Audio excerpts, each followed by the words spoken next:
For me, Greg, we'd only end up hurting one another. It's a bit late for that, Karen. It might be a bit late for you, but it's not too late for me. I don't want to get involved. I've seen what happens to women who come in here loving somebody, and it tears them apart. Well, it's not going to happen to me. It's over between us. Do you understand? Finished.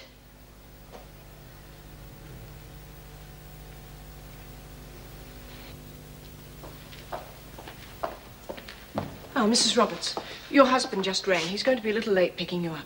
Oh, did he say why? No, he didn't. Now, you can either wait here or down at reception. I'll wait here.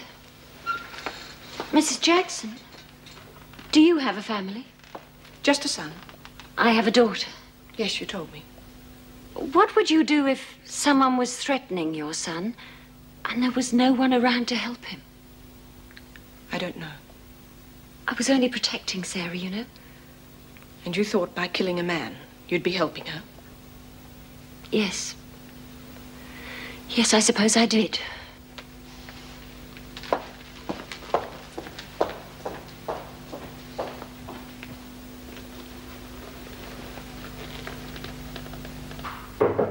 Yes. I trust that's not your bedside manner, Doctor. Sorry, Jane. I'm a bit busy at the moment, actually. Oh, well, I won't keep you a sec. How about coming over for that meal I promised you tonight? I thought you were too busy moving. Uh-huh, I will be. But with a little help from my friends, I'll be able to get through with it quickly. Blackmail, huh? Well, you did offer. And there's not all that much to move. Well, could do with the exercise. Great. Is, everything all right? I don't like to pry, but I'm a terrible busybody. Thanks, Jean. Okay. If there's ever a time you feel like drowning your sorrows with someone, I'm great at bending the elbow.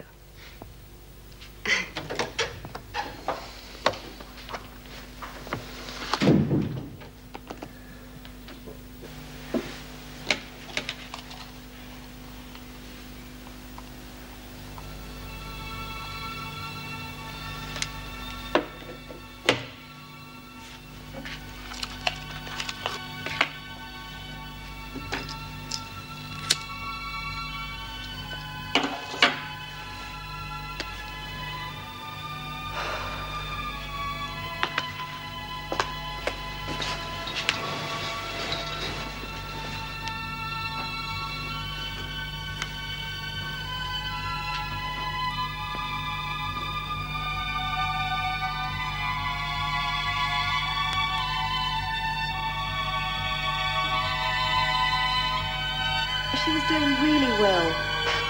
Trying so hard to please me. Most teaching's like that. Oh, I should have known. She got a bit carried away. She tried to kiss me. I slapped her. She stormed out. The trouble is, when she calms down, she'll probably want to go on learning. She's got a brain in her head, she will, but... But? Well, I couldn't. I know why it happened, and I know it'll happen again. Look, you can't stop now. I don't mean with Frankie. There are others you can teach. You really enjoy children, don't you? I'd have to. As I remember, you used to want children of your own. When you and I were... I think it was 6. Yes, well, it seemed a nice round figure at the time. And then you got married, but no children. No, I came close. You've got to learn to trust somebody. You've got a chance. Now take it. If you don't help yourself now, nobody else can. All right.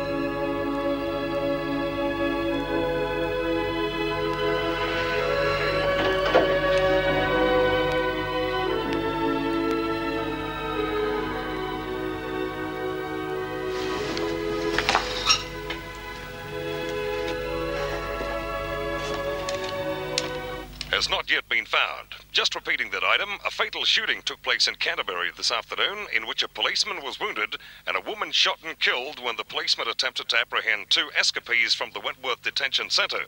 The dead woman, Frida Doyle, and the second woman, Doreen Anderson, have been eluding a massive police hunt for 3 weeks. Doreen Anderson has not been found. According to the wounded officer and witnesses, Frida Doyle fired at the pursuing officer first. She died before ambulance men were on the scene. And in other news today... You murderers! You bloody murderers! You killed her! You bloody murderers! She never had a chance! You never let her! You murderers! She's the bench. Should get the police. That's right! Get the police! That's right! Lock us up! And if you can't lock us up, shoot us! Hey, what's the matter with you? Oh, you bitch! Get away from me! Oh, Frankie! She should be put away!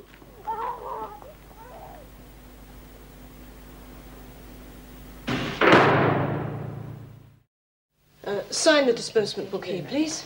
Mr. Roberts is at the gate to pick up his wife. Oh, right. See she gets those things. You better check them. Meg? Do you want to lift home? Oh, no, I'm not off for another couple of hours. Oh. Greg's volunteered to help me move. On the proviso I get a home-cooked meal. Which I shall do with my own talented hands.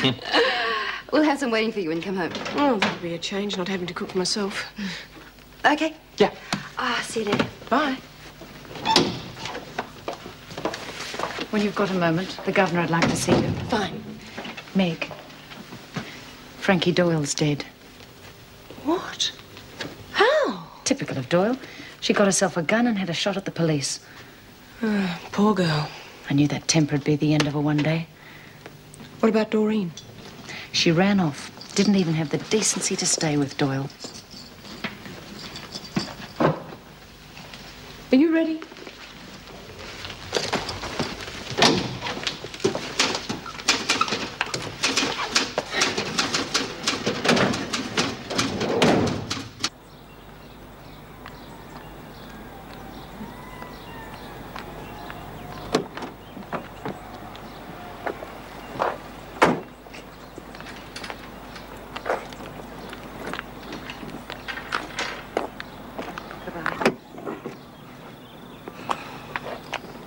I was beginning to think you weren't coming. I had to go to the railway station. The station? I've sent Sarah to stay at Vivian's. Why? Look, we need to talk, Catherine, and I don't want her getting any more upset. I thought it best that she get out of town for a while. Why didn't you ask Because me? you wouldn't have let her go. I don't want your family getting involved. Oh. Viv's all right. She understands.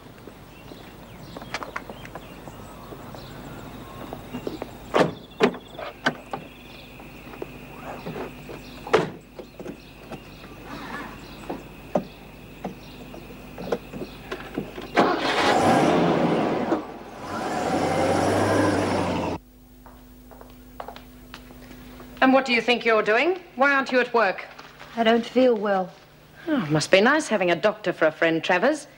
He gave you a special direction to take it easy. Is that it? No. Couldn't be because you're jealous. You mean you haven't heard? I'm sure you're dying to tell me. Well, I thought you'd be interested to know that Dr. Miller and that welfare officer seem to be getting along rather well. So what? Well, it must be hard on you knowing that you're in here and they're outside. It's hard on a woman to keep her eye on her man when she's locked up at nights. Sorry to disappoint you, but I don't give a damn what Dr. Miller does. Although you seem to be taking a special interest. By the way, you won't have to worry about Frankie Doyle again. You just can't help yourself, can you? I thought you'd be pleased about Doyle. You're a bitch. I could put you in the pound for that. You just do that.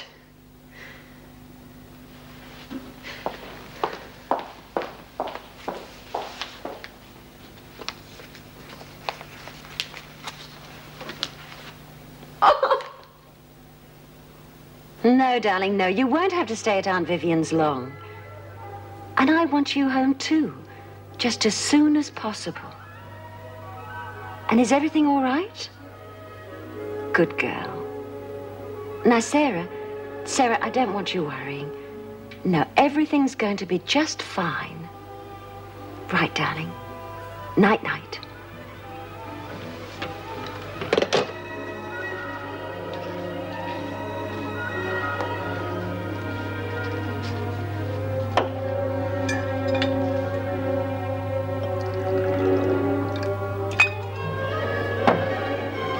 She didn't want to go to Ballarat.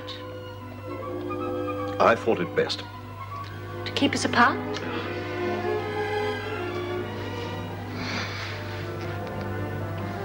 You blame me for this, don't you? Oh, Catherine, please, isn't it hard enough?